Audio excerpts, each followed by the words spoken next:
Hi everyone, welcome to the Looney Ballooney Learning Centre. As always, I'm Tess and we're working on some ballooning fundamentals. Today we're going to make the tulip flower. It is a step up from fundamentals, but it's not a difficult one. I'm going to take you through it step by step. All right, I have a red 260 here and I'm going to stretch it out. I always like to stretch my 260s. We're going to fill it up and we're going to leave about 4 inches on the end, okay? And then make sure it's a little soft and then tie it off on the neck. Leave yourself a bit of slack on your neck because we're going to need that. Okay, so we're going to come up. We're going to do, we can measure it if you want. It is about 4.5 inches, but you can do them all different sizes. It doesn't matter.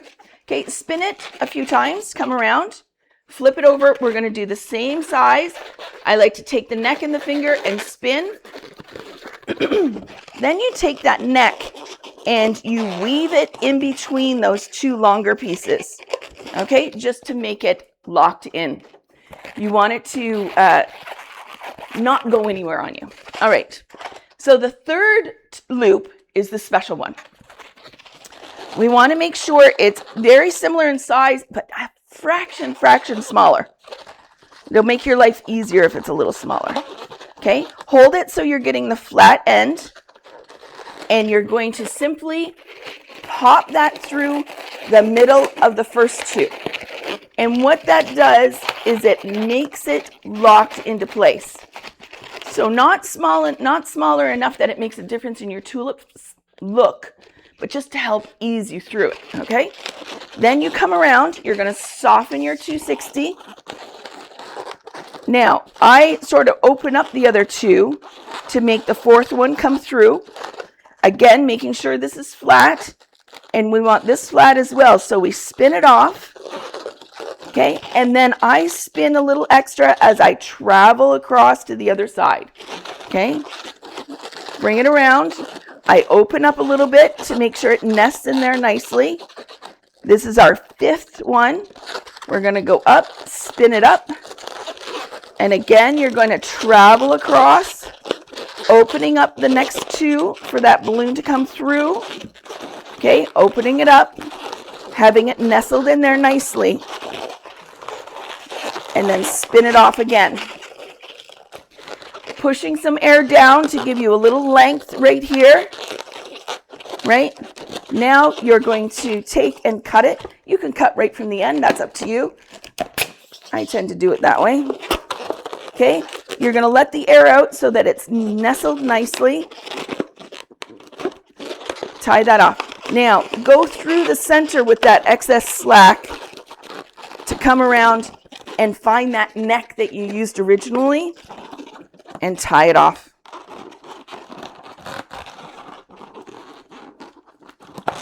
Okay, now it's looking pretty good, but take a second to fiddle with it.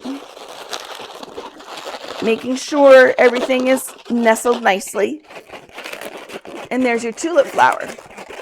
Okay, now you can make them longer. It's also a pumpkin in Halloween, just so you know. You can make them taller or smaller. Mine's a little bit of a bud. Okay, now we're going to add the stem to it. Take your green, inflate it. Leave yourself a longer neck. We're going to need that, okay? We are going to just do a couple of quick little pinch twists. One, start with a pearl and pull it together and spin it. And pull that through. If you need more help on your pinch twist, I have another video for that, okay? Go look on our YouTube channel, pinch twist. Okay, a second bubble and a second pearl, pinch. We're going to do one more, a third. A bubble to a pinch twist. Okay? Get that neck that we left long in the middle and have your 3 little pinch twists. They look like little kidney beans to me, okay? To be sort of sitting at the top. We're going to take your neck area, right? So we keep all the ugly bits together. And we are going to simply take that green neck and go through our tulip. Bring it up the other side and spin it around one of your pinch twists. And there we go. There's your perfect little tulip flower.